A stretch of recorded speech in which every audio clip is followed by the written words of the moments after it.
I would like to look at 2018 as just a reading year, because I think I had the best reading year in 2018. Everything else in my life went completely south, but my reading was pretty good. I read 49 books, but I just thought that it was really interesting to look at my year through books when I wasn't having the best year in every other aspect of my life. I think this is one of the best years for me reading outside my comfort zone, because I dipped my toe more into the romance genre. I also read a lot more fantasy, which I don't read a lot of fantasy. I'm mostly YA contemporary or like general contemporary. I just like stories that are set in real life, that are about characters and relationships and like real life stuff. So the fact that I read more fantasy within the year was really good. I was very proud of myself. I think I kind of know the genre, the subgenre, I would say, of fantasy that I really like, and that is the more speculative, magic realism, fairy tale retelling types, where the magic system isn't really explained and I just have to open up the book and just go into it blind. I really like those kind of fantasies. The other thing that I did, which I'm super proud of, is I started and finished a whole trilogy. I started reading The Summoning by Kelly Armstrong, and I basically read the whole trilogy in like a week because it was so fast-paced. It's this paranormal urban fantasy type book about these kids with powers. Moving on to some highlights and categories that I wanted to point out. The best book cover that I picked up and read within the year would have to go to two books, and those are Sea of Strangers by Lang Leave. This is a poetry collection, and she talks a lot about love and loss and coming of age, finding yourself type stuff. And the other cover that I absolutely fell in love with was Eleanor Oliphant is Completely Fine by Gail Honeyman. I just love how simplistic these two covers are, and this one is also really simplistic because it's all white and you just have like kind of messy font and matches, which is really cool. A new author that I read from and want to read more from in the future would have to go to two authors, and those are Renee Ahdieh and Shaun David Hutchinson. I really thought that their writing style stood out to me. I want to hear more stories from them, because for Renee Ahdieh, I love the way she crafts her fairy tale retellings, and I love the way she writes her characters. I just recently read The Wrath and the Dawn, and I really love her writing style in that. Same with Shaun David Hutchinson. I love his way of storytelling. I love the topics that he covers in his stories. I've read a few synopsises from a couple of his other books that I want to pick up in the future, and I just find them so interesting. He also does the speculative kind of fiction really well, so I definitely want to pick up more from those two authors. Going off of that, I would definitely say that the saddest book I read was We Are the Ants by Shaun David Hutchinson. I don't really cry during books, but I'm pretty sure there were a couple of moments where I almost cried while reading this book, because it's so heavy and sad. It's just it's so beautiful, and I definitely think everyone should read it. The book with the most interesting plotline that I read within the year of 2018 would have to go to two books. One of them is The Graces by Laura Eve. This book deals with topics of loneliness and unreliable narrator and gossip and obsession, and I just found the whole concept of that book super interesting. Unfortunately, I didn't enjoy it quite as much as I thought I would, but I definitely want to read more from the author because I really like the way she deals with the topic of obsession. The other book that I would say was super interesting for me to read was A House at the Bottom of a Lake by Josh Mallerman. Josh Mallerman also does kind of the speculative thing really well. It's categorized as fantasy, but I would say that it's more magic realism, especially in this book. It's about these two teenagers who are on their first date, and they go on this lake and they discover a house at the bottom of this lake, and they kind of spend the whole book exploring it. And I just love the idea that was brought up in this book. I don't want to say too much about it because it's not a very long book. I did do a review on it. If you want to check it out or whatever, I will leave the link to it down below. Now, the next category I kind of wanted to point out, because I am really bad at reading not popular books, but like books that everyone tells me to read. I always put it off, I think because I already hype it up so much in my head that I'm scared to be disappointed. So I never end up picking books that everyone is telling me to read. So I thought I would just like kind of keep track of the books that are a little bit more popular. So the most popular book that I read this year would have to go to All the Boys I've Loved Before by Jenny Han. They made a Netflix movie out of this, and I absolutely adored the movie.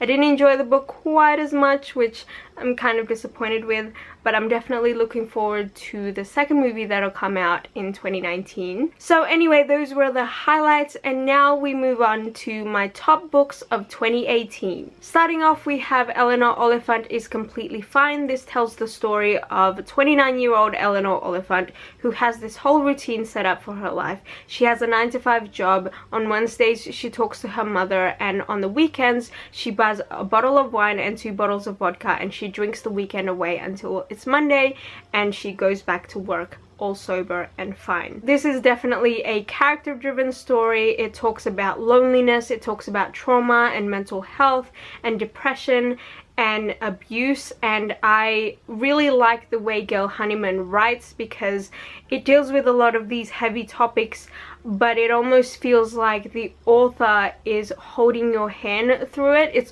It almost feels like you're going through someone else's memory, but you have someone there to soothe you through it, to hold your hand. And I really enjoyed that for it, because although it dealt with a lot of heavy topics, I never felt like it was only doing it for shock factor. Moving on, we have The Strange and Beautiful Sorrows of Ava Lavender by Leslie Walton.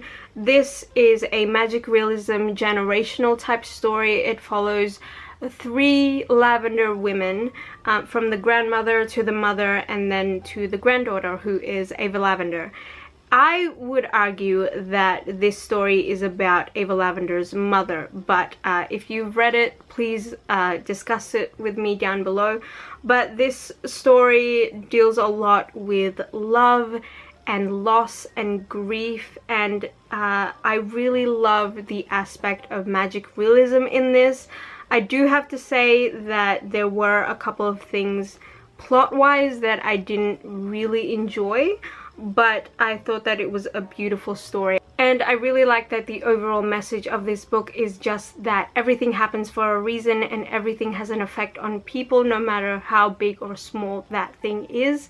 So I really enjoyed this one. Next, we have A House at the Bottom of a Lake by Josh Mallerman. As I mentioned, this is about 2 teenagers that are falling in love, and as they're falling in love, they're also diving deeper and deeper into this house that they find at the bottom of this lake.